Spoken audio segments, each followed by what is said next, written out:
Hallelujah. खुदा कलाम में से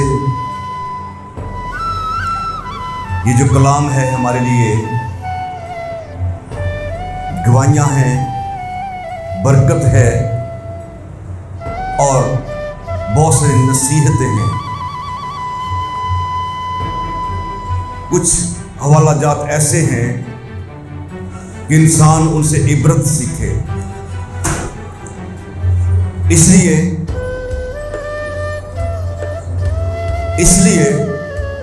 कि जो उन्होंने किया हम ना करें। जरूरी नहीं अगर कोई आबादी में जल के मर गया हो, किसी को करंट लग के कोई फौत हो गया हो, तो जरूरी नहीं कि कोई बंदा वैसे काम करे, उससे इबरत हासिल करे कि मुझे एहतियात करना है, मुझे होश में रहना है और तंदुरुस्ती में रहना है। आज खुदा कलाम में से ऐसी ही बात सीखेंगे कि खुदावंद पाक खुदा, कुछ लोग ऐसे भी किरदार बाइबल मुकद्दस में मौजूद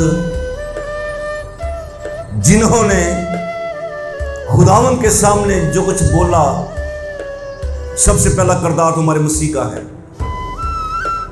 जिसने बोला अपने दोस्तों से इतनी मोहब्बत कोई नहीं करता कि अपनी जान दे दे, और उसने दी। तो खुदा कलाम में से आज हम ऐसे किरदार को भी देखेंगे जिसका तारुफ बड़ा खूबसूरत है, और ये खुदा वंद का कलाम करता है, कोई इंसान नहीं। हम भी खुदा के सामने अपना अपना किरदार लिए हुए यहां पे बैठे हुए हैं। कितने खुदाम के साथ वफादारी के साथ चल रहे हैं, कितना खुदावन को खुश कर रहे हैं, ये सब बातें खुदा कलाम में से हम सीखेंगे। तो खुदा कलाम में से एक किरदार सीखेंगे जिसकी बैकग्राउंड ठीक नहीं है, उसका किसी के साथ रिश्ता कायम है और वो रिश्ता उसके लिए बदनामी का बायस है,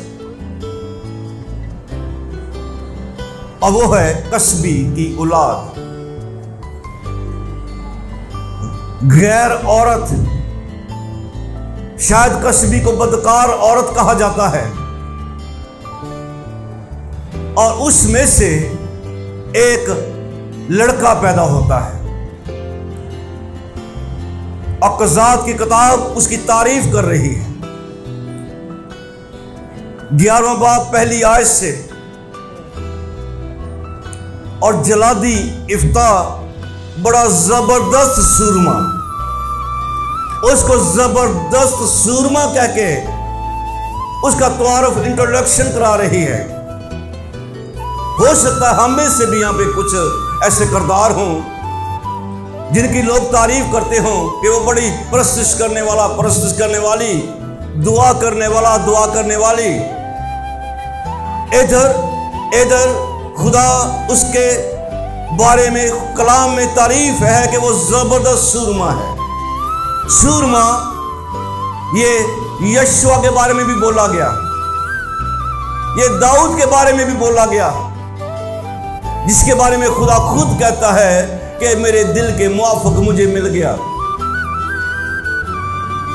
वो जबरदस्त सूरमा था, लेकिन उसकी जिंदगी का एक सेटबैक था, वो कसबी की औलाद में से था, और ये कसबी की औलाद में से होना उसके लिए बदनामी का बायस था।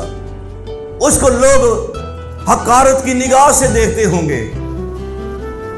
मसीह के बारे में भी कुछ लोग बयानात ऐसे देते थे, क्या नासरत में से कोई अच्छी चीज निकल सकती है? लेकिन नासरत में से निकला नजात दहिंदा। हालेलुया। हमेशा की जिंदगी देने वाला। तो खुदा का कलाम कहता है वो बड़ा जबरदस्त सूरमा और कसबी का बेटा था, जलाद से, गोया ये जलाद का बेटा है, जलाद से इफ्ता पैदा हुआ था और जलाद की बीवी, असल बीवी तो जलाद की अपनी बीवी भी थी, लेकिन ये गैर औरत के पास भी जाने वाला था, कसबी के पास भी जाने वाला था। और इस जलाद के भी कुछ छुपाया नहीं गया कि बड़ा चंगा बंदा नो, इसके बारे में भी ये लिखा है कि ये कसबी के पास गया। और लिखा खुदा कलाम में से, जब उसकी बीवी के बेटे बड़े हुए तो उन्होंने इफ्ता को ये कहकर निकाल दिया कि हमारे बाप के घर में तुझे कोई मिरास नहीं मिलेगी, कि तू के गैर औरत का बेटा है, तू कसबी की औलाद में से है। गोया उसके बड़े भाई जब होते हैं, होश में आते हैं, उनको पता लगता कि हमारा बाप कसबी की पे पास गया, कसबी में से एक बेटा पैदा हुआ और वो हमारे साथ रह रहा है। वो उसके जबरदस्त सूरमा होने को नहीं देख रहे, वो उसके माजी को देख रहे हैं कि औलाद किसमें से आई है। तो याद रखा जाए इस बात को कि हमारा बैकग्राउंड काउंट होता है। इस इफ्ता को इसके भाई कहते हैं कि तुझे हमारे बाप के घर में से कोई मिरास नहीं मिलेगी। तो खुदा कलाम में से हम आगे पढ़ते हैं, तब इफ्ता अपने भाइयों के पास से भागकर तोब के मुल्क में रहने लगा और शोहदे उसके पास जमा हो गए, फिरने लगे। तंग आ गया अपने भाइयों के ताने सुन सुन के, भाइयों ने उसका जीना हराम कर दिया और ये फिर घर से निकल गया, निकाल दिया गया जबरदस्त सूरमा को। हम सब जानते हैं पानी बनाने वाला हमारा खुदा यीशु मसीह है, 5 रोटियों से हजारों को खिलाने वाला हमारा खुदावंद है। हम सब ईमान रखते हैं कि उसका कश्ती में रहना कितना जरूरी था, लेकिन फिर भी वक्त वैसा भी आता है जब हमारे मेहंदी के प्रोग्राम होते हैं, जब हमारे डांस के प्रोग्राम होते हैं, तो यीशु मसीह का हमारे साथ रहना जरा जरूरी नहीं बनता। दुनिया के रस्म और रिवाज हमारे साथ होने चाहिए। हमारी बेटी, हमारे बेटे का फंक्शन धूमधाम से होना चाहिए। यीशु साथ रहे चाहे ना रहे, इसकी कोई परवाह नहीं। दुनियादारी के रस्म और रिवाज साथ रहे, यीशु जाता है तो जाए। इधर इस जबरदस्त सूरमा को निकाल दिया गया, लेकिन वक्त फिर आता है, इसकी जरूरत महसूस होती है, हमें भी महसूस होती है।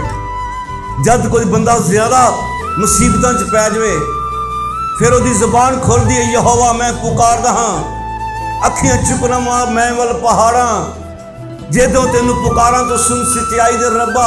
जबान खोल दिया, इधर भी जबान खुली। जब मुसीबत आई, जबरदस्त सूरमा को निकाला गया, और जब मुश्किल आती है तो खुदा कलाम कहता, कुछ अरसा के बाद बनी अमून ने बनी इसराइल से जंग छेड़ दी। दुश्मन ने जंग छेड़ दी, क्यों? क्योंकि वहां पे सूरमा नहीं था, सूरमा को निकाला जा चुका था। और तो मरथा मरियम कहती है, अगर यीशु तो यहां पे होता तो हमारा भाई ना मरता, यीशु तू होता तो फिर हमारा भाई ना मरता। क्यों लाजर मरा? वहां पे यीशु नहीं था। इधर जंग छिड़ती है, फिर कौन दुश्मन छेड़ता? बनी अमून। और जब बनी अमून इस तरह से लड़ने लगे तो जलादी बुजुर्ग चले कि इफ्ता को तोब के मुल्क से ले आए। अब बुजुर्ग चले, इसका मतलब कि बुजुर्ग और जलाद के बेटे इफ्ता को घर से निकालने में सब एक का था। वहां पे अगर जलाद के बेटे इफ्ता को घर से निकाल रहे हैं तो बुजुर्ग समझाते कि बच्चियों नहीं, ये हमारा सूरमा है, हमें हमारा इसके साथ रहना जरूरी है, इसके बगैर हम अधूरे हो जाएंगे। आज जंग छिड़ गई, मुसीबत आ गई, ते बुजुर्ग तुर पे किदे अल इफ्ता वाल, और जाके की कहते ने खुदा कलाम में से पढ़ते हैं। सो वो इफ्ता के कहने लगे, तू चल कर हमारा सरदार होवा। पहले घर च रखन नू तैयार नहीं और सरदार बनना नू तैयार नहीं। जद मुसीबत आंदी है तो फिर इकरार होंगे, यीशु मेरा तू है तू, ऐ खुदावन मुझे तेरी जरूरत है, तेरे बाद जो मेरी नहीं उंगली आई। बाद में इकरार होते हैं। इधर भी ऐसा ही हो रहा है, आ चल हमारे साथ हमारा सरदार हो जा। मुसीबत आ गई, परेशानी आ गई, दुख आ गया, दुश्मन ने चढ़ाई कर दी, जंग छेड़ दी, तो आ हमारा सरदार हो जा ताकि हम बनी अमून से लड़ें। इफ्ता ने जलादी बुजुर्गों से कहा, क्या तुमने मुझसे अदावत करके मुझे मेरे बाप के घर से नहीं निकाल दिया? कि याद रखा जाए, इफ्ता को पता था कि बुजुर्ग मेरे खिलाफ हैं। अब ये बुजुर्गों को कह रहा है, क्या तुमने एका करके मुझे मेरे बाप के घर से नहीं निकलवाया? अगर बेटे उतने कसूरवार ने, बुजुर्ग भी कई दफा कुछ घरां च ऐसे बुजुर्ग होंगे ने, समझाण वाले नहीं होंगे बल्कि बिगाड़न वाले होंगे ने। इधर खुदा कलाम में से पढ़ते हैं कि इफ्ता कहता है कि तुमने क्यों मुझे निकाल दिया? सो अब जो मुसीबत में पड़ गए तो मेरे पास क्यों आए हो? जलादी बुजुर्गों ने इफ्ता से कहा, अब हमने फिर इसलिए तेरी तरफ रुख किया कि तू हमारे साथ चलकर बनी अमून से जंग करे और तू ही जलाद के सब बशिंदों पर हमारा हाकम होगा। बताते हैं तेरी जरूरत सानू, साढ़े वास्ते जंग लड़। ਇਹਦਾ मतलब जंग ना लड़ने ना लगती तो कभी इफ्ता वाल ना जाते, अपनी जिंदगी च मौज मस्ती कर दे, लेकिन ये उसे कहते कि तू हमारा हाकम हो। और खुदा कलाम में से हम आगे पढ़ते हैं, इफ्ता ने जलादी बुजुर्गों से कहा, अगर तुम मुझे बनी अमून से लड़ने को मेरे घर ले चलो, खुदावंद उनको मेरे हवाले कर दे, तो क्या मैं तुम्हारा हाकम होऊंगा? जलादी बुजुर्गों ने इफ्ता को जवाब दिया कि खुदावंद हमारे दरमियान गवाह हो। हुण तो कसमां दे आ गए ने, हुण कसमां दे आ गए ने, मतलब जो आ गया, मतलब पै गया। अज जंग जो छिड़ गई, जरूरत है तू साडा हाकम होवेगा, साडा सरदार बनेगा। और इफ्ता कहता कि वाकई ऐसा होगा। तब इफ्ता ने जलादी बुजुर्गों के साथ रवाना हुआ और लोगों ने उसे अपना हाकम और सरदार बना दिया। जंग लड़ी नहीं गई, सरदार पहले बनाता। देखो मतलब दी गल्लां, मतलब अज भी लोग मतलब दे नाल यीशु नूं प्यार करते हैं। यीशु नूं इसलिए प्यार नहीं करते कि खुदा है साडा, जिसने हमारी खातर अपनी जान दी, जो हमारा असली अब्दी बादशाह है। इधर खुदा के कलाम में से पढ़ते हैं कि ये हाकम हो जाता है।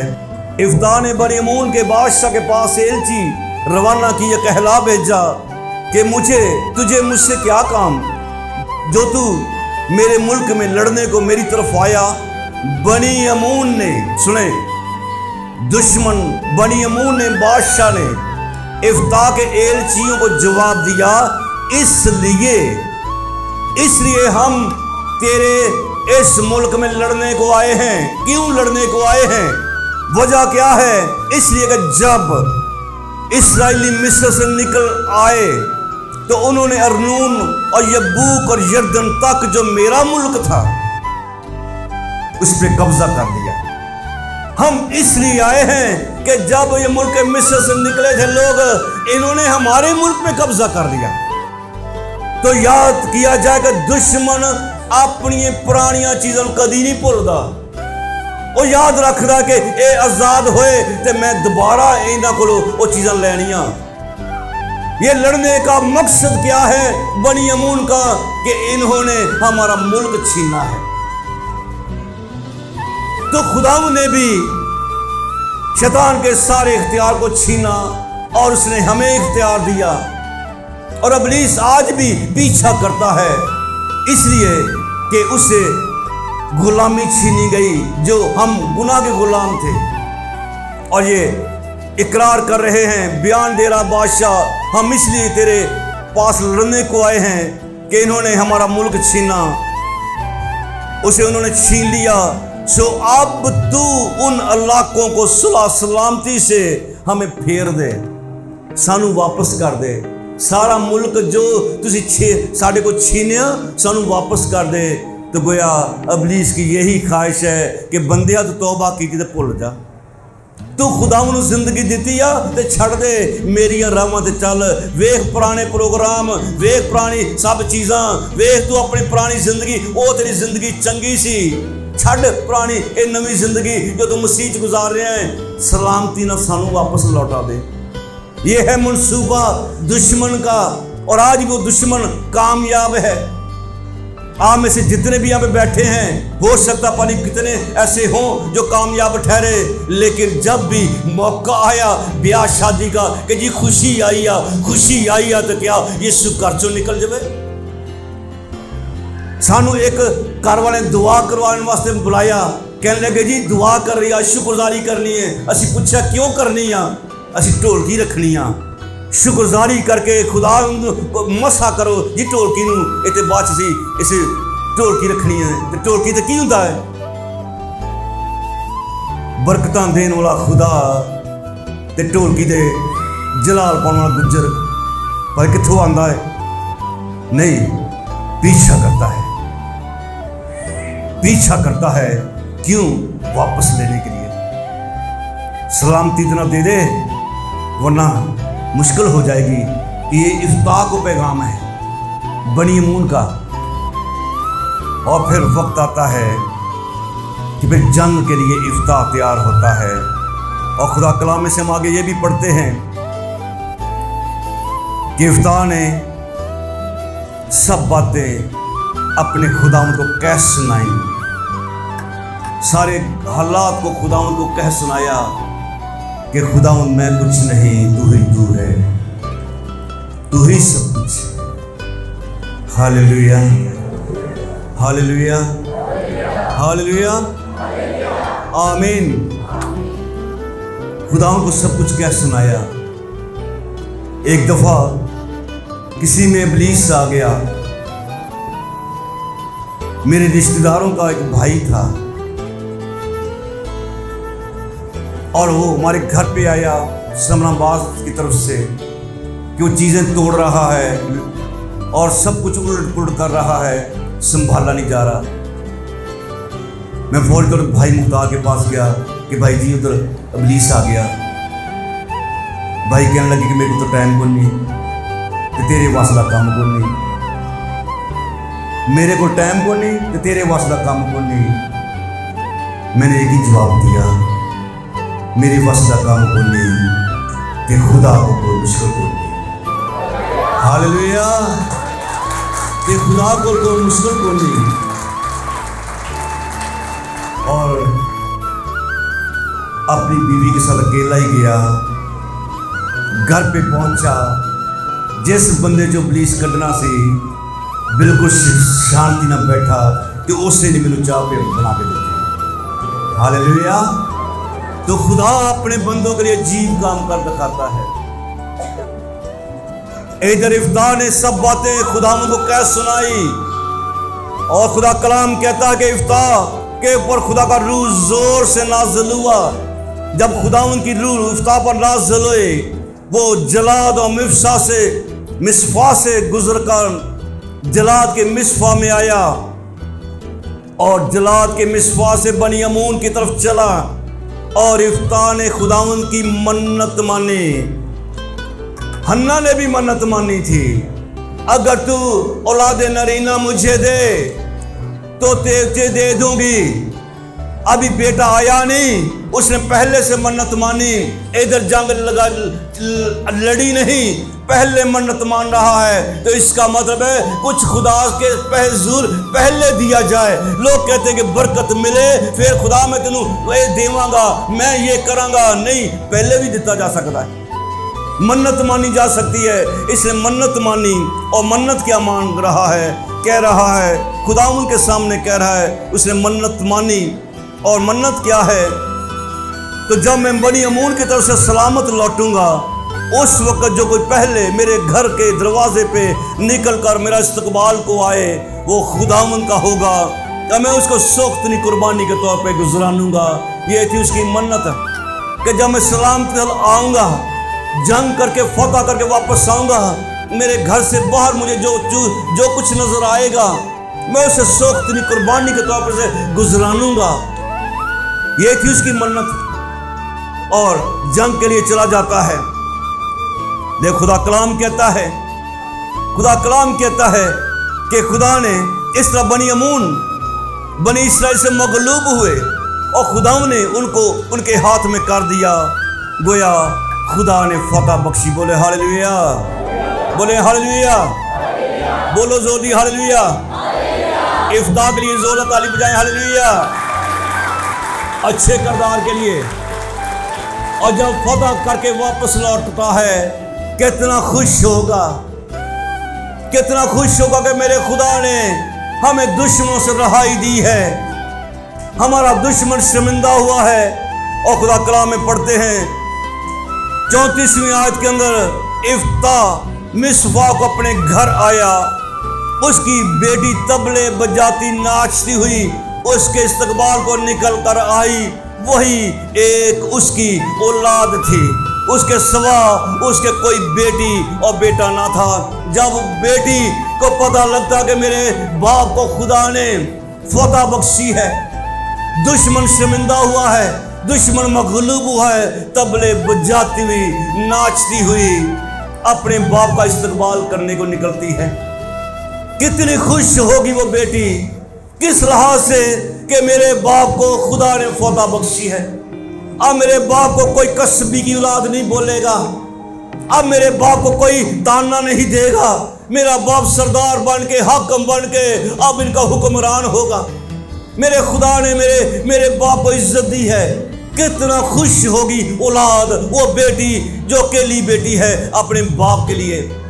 लेकिन इन हालात के अंदर खुदा कलाम में से पढ़ते हैं कि जब इफ्ताह ने देखा, जब उसने उसको देखा, गोया अपनी बेटी को, अपने कपड़े फाड़ कर कहा, हाय मेरी बेटी, तूने मुझे पस्त कर दिया। जो मुझे दुख देते हैं उनमें तू एक है, क्योंकि मैंने खुदावंद को ज़बान दी है और मैं पलट नहीं सकता। मैंने खुदावंद को ज़बान दी है और पलट नहीं सकता।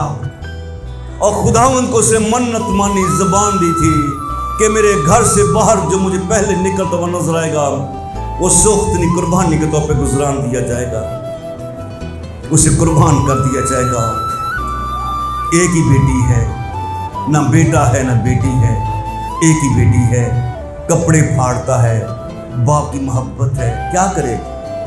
बेटी को देखे कि खुदा को देखे, अपनी ज़बान को देखे जो उसने खुदा को दे रखी। और अगले हालात देखते हैं, उसकी बेटी क्या बयान देती है। उसने उससे कहा, है मेरे बाप, तूने खुदावंद को ज़बान दी है, सो जो कुछ तेरे मुंह से निकला है वही मेरे साथ कर। आज औलाद अगर माँ बाप की ताबेदार रहो, माँ बाप के साथ चलने को तैयार हो, तो माँ बाप कभी नहीं दौड़ता, माँ बाप कभी नहीं दौड़ता। जैसा खुदा उनको तूने ज़बान दी मेरे बाप, तू मेरे साथ वैसा ही कर। अपनी ज़बान से ना पीछे फिर जाना मेरी मोहब्बत को देख के, मेरे अकेलेपन को देख के जो कुछ तूने खुदावंद को ज़बान दी है मैं सब वैसा करना, लेकिन मुझे थोड़ी सी मोहलत दे दो। देखिए उस बेटी की जो जवान है कितनी खुश होगी कि मेरी शादी होगी, मेरा बाप धूमधाम से मेरी शादी करेगा। हो सब उसका दिल के अंदर ये अरमान हो। तो क्या कहती है अपने बाप से? कहती है कि खुदावंद ने तेरे दुश्मनों बनी अमून से तेरा इंतकाम लिया है। फिर उसने अपने बाप से कहा मेरे लिए इतना कर दिया जाए कि 2 महीने की मोहलत मुझे दे दी जाए, ताकि मैं जाकर पहाड़ों पर अपनी हमजोलियों के साथ अपने कुमारपन पर मातम करती फिरूं। जवान बेटी है, अपने कुमारपन पर मातम करती फिरूं, मुझे मोहलत दे दी जाए। अरमान होते हैं एक जवान बेटी की कि मेरी शादी होगी, क्योंकि इसके पीछे खुदावंद की कलाम की तालीम है कि ब्याह करो ताकि तुमसे बेटे बेटियां पैदा हों। और ये बेटी कहती है कि मैं मातम करती फिरूं, मुझे इजाज़त दे दी जाए। और खुदा कलाम कहता है कि वो 2 महीने तक मातम करती फिरी, अपनी हमजोलियों को लेकर गई, पहाड़ों पर अपने कुमारपन पर मातम करती फिरी। 2 महीने के बाद अपने बाप के पास लौट आई, वापस लौटती है। चाहती तो गायब हो सकती थी, चाहती तो उसे पता था उसे होना क्या है, उसे पता था उसे होना क्या है, उसे करना क्या है। उधर हमारा खुदावंद है जिसे पता था कि ये प्याला जो मैं पीने को इसके साथ होना क्या है। गथसेमनी के बाग के अंदर दुआ करता है कि बाप अगर हो सके ये प्याला मुझसे टल जाए, लेकिन फिर भी तेरी मर्जी हो, जैसी तेरी मर्जी वैसी मेरी पूरी हो। इधर ये बेटी वापस आती है, 2 महीने के बाद वापस आ जाती है, और जैसा उसके बाप ने मन्नत मानी थी वो उस लड़की से वैसे ही पेश आया। इस लड़की ने मर्द का मुंह ना देखा। सो बने इस्राएल में ये दस्तूर चला कि साल बसाल इस्राएली औरतों को जाकर वर्ष में 4 दिन तक इफ्तार जलादी की बेटी की यादगारी करती थी। इस बेटी का किरदार अमर हो गया। इस बेटी का किरदार बाइबल मुकद्दस में अमर है। याद मनाई जाती है इस बेटी के वफादारी की। इस बेटी ने अपनी कुर्बानी दे दी, अपनी जवानी की या शौकतरी कुर्बानी के तौर पे ये कुर्बान हुई। बाइबल मुकद्दस के बारे में नहीं बता रही, लेकिन ये बात जरूर है कि जैसा इफ्तार ने ज़बान दी थी इस बेटी को वैसा ही पेश आया। ये ज़रूर लिखा है। ऐन मुमकिन है कि ये बेटी सारी उम्र कुमारपन में गुजार दिया हो, इसलिए वो कहती थी कि मैं मातम करूं अपनी जवानी पे। इस बेटी ने अपना सब कुछ कुर्बान कर दिया। बाप अपने उस ज़बान से पीछे ना हटा, और ये इफ्ताह और इसकी अकेली बेटी खुदावंद के कलाम में, कज़्ज़ाब की किताब में, जब तक रूह ज़मीन है कोई इनका नाम नहीं मिटा सकता। Hallelujah, hallelujah.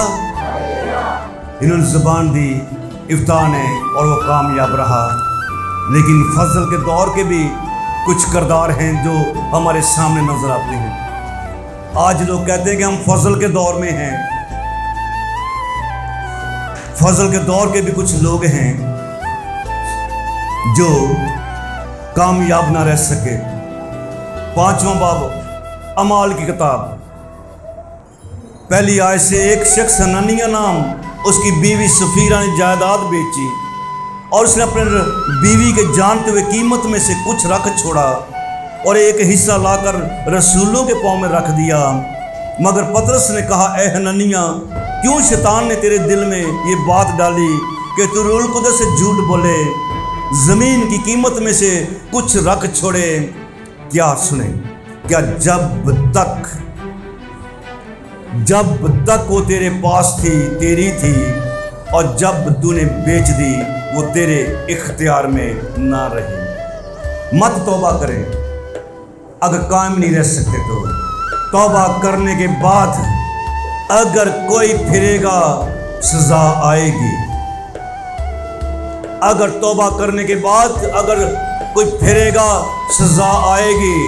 उधर इफ्ता जबान दे के फिरा नहीं, कायम रहा, जो कुछ खुदावंद को कहा उस पे स्टैंड किया, और जो तौबा करने के बाद खुदावंद के हजूर में चलने से गुरेज करता है, दुश्मन पीछा करेगा।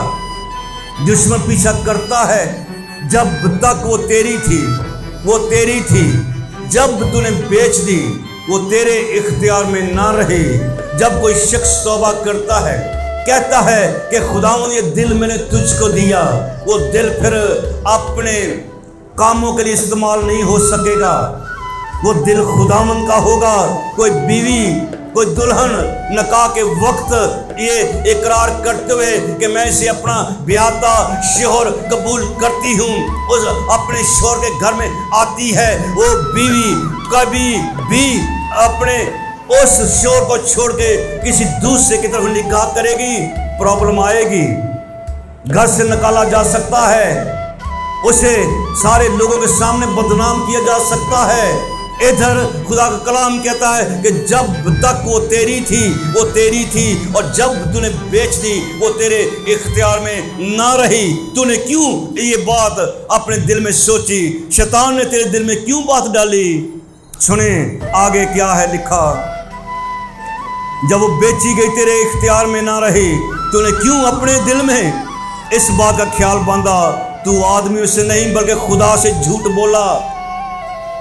ये बातें सुनते ही हननिया गिर पड़ा, दम निकल गया। किदा निकल गया? जिन्हें जायदाद बेची, सारा कुछ बेचिया खुदावंद जलाल वास्ते, बरकत नहीं, लानत मिल गई, गिर गया, मर गया उसी लम्हे। क्यों? अपनी जुबान पे कायम नहीं रह सका। ये कौन है? ये फजल के दौर का बंदा है, यीशु मसीह को मानने वाला बंदा है। और खुदा कलाम से हम आगे पढ़ते हैं। फिर जवानों ने उठकर उसे कफनाया, बाहर लेकर दफन कर दिया। तकरीबन 3 घंटे के गुजर जाने के बाद उधर सफीरा बड़ी खुश हो गई कि मेरा बंदा गया है, बड़ी बरकत वाली गल्लां दसेगा, बड़े खुशी वाली गल्लां दसेगा कि पतरस से बड़ा ही खुश होएगा कि जायदाद बेची असी। उसकी बीवी आती है और पतरस उससे पूछता, क्या तुमने इतने की ही जमीन बेची थी? उसने कहा हाँ, इतने ही की। फिर पतरस ने उससे कहा, तुमने क्यों खुदावंद के रूह को जमाने के लिए एक का किया? देख, तेरे शोहर के दफन करने वाले दरवाजे पे खड़े हैं, वो तुझे भी बाहर ले जाएंगे। उसी दम उसके कदमों पर गिर पड़ी, उसका दम निकल गया और जवानों ने अंदर आकर उसे मुर्दा पाया और बाहर ले जाकर उसके शोहर के पास दफन कर दिया। एक का कीता लेटे रहो, मरो फिरे थे। अपनी जबान से जो फिरेगा वो मरेगा, बर्बाद हो जाएगा। चाहे खुदावंद का यीशु का नाम लेने के लिए अपना जो कुछ देने वाला क्यों ना बने, खुदावंद को जबान दी है और मैं पलट नहीं सकता। अपनी बेटी को भी कुर्बान करने से गुरेज ना किया। खुदा ने जबान दी कि खुदा ने दुनिया से ऐसा प्यार किया कि उसने अपना इकलौता बेटा बख्श दिया। बेटे ने अपनी कुर्बानी दे दी, दरेग ना किया। इधर इन्होंने जबान तो दी लेकिन फिर गए, थोड़ा सा अपने पास रख लिया, दोनों मर गए एक ही वक्त में। और ये खुदा कलाम में लिखा गया, क्यों लिखा गया है? सारी कलीसिया बल्कि इन बातों के सब सुनने वालों पर बड़ा खौफ छा गया। क्या आपको खौफ लगता है? तो आए अपने कदमों पे खड़ा होकर कुछ लम्हे के लिए सोचें। कब कब अपनी जुबान दी खुदावंद को और अब फिरे, अभी मरे नहीं। शायद हम ये सोचते हैं कि हम तो मरे ही नहीं। आए खुदा से दुआ करना शुरू करें। सब अपने आप को परखें, कब कब अपनी तौबा की माफक फल न ला सके। सब दुआ करें खुदा से मदद मांगे। अपने हाथ आप उठा सकते हैं नीचे, खुदा से फतह मांगे। दुश्मन आता है पीछा करने के लिए, वापस ले जाने को। यीशु का घर पे रहना जरूरी है, यीशु का साथ रहना जरूरी है। मत घर से अपनी जिंदगी से यीशु से कभी दूर करें। बड़ी इसराइल ने गर्दी की, वक्त आया फिर वापस लाए, ये मतलब जाहिर करता है। प्यार ये था कि वो घर पे रहता। खुदा उनके जुल्म दुआ करना शुक्र। कुछ लम्हे के लिए सिर्फ 2 मिनट के लिए अपनी आवाज़ें खोल दें। आप सब कलाम को सुना है, यकीन आपको समझ भी लगी है। अगर समझ लगी तो क्या आज आपका इरादा है? कैसा खुदा के लिए चलेंगे? खुदा ने साफ बता दिया कि जान देने तक वफादार रहे तो मैं तुझे जिंदगी का ताज दूंगा। वफादार रहे, वफादार रहे, क्योंकि वो खुद वफादार रहा। सलीबी मौत दोबारा की और खुदा ने से वो नाम बख्शा जो सब नामों से आला है। आप सब ने अपने ऊंचे हाथ रख के मैं भी आपके सामने इकरार करूंगा, मिल के इकरार करेंगे खुदा के सामने। खुदा तेरा शुक्र करते हैं, ऊंची आवाज में खुदा तेरा शुक्र करते हैं कि तू हमारा खुदावंद है। हमने कई मर्तबा तुझे ज़बान दी, अपने आप से कहा अब मैं खुदावंद का हूँ। खुदावंद तुझे दिल दिया लेकिन कायम न रह सके, दुनियादारी में चले, मुआफ़ कर दे। आज हम इफ्ताह की ज़िंदगी से सबक सीखते हैं कि हमें कायम रहना है। हम खुदावंद तेरे नाम से तेरे लिए ज़िंदगी बसर करें, गलती ना करें। जिस सफ़ीरा ने गलती की, खुदाम पाक खुदा हम हननिया की तरह ना हों, बल्कि खुदावंद तेरे नाम को जलाल देने के लिए तुझ में कायम रहे, यीशु नाम से आमीन। खुदा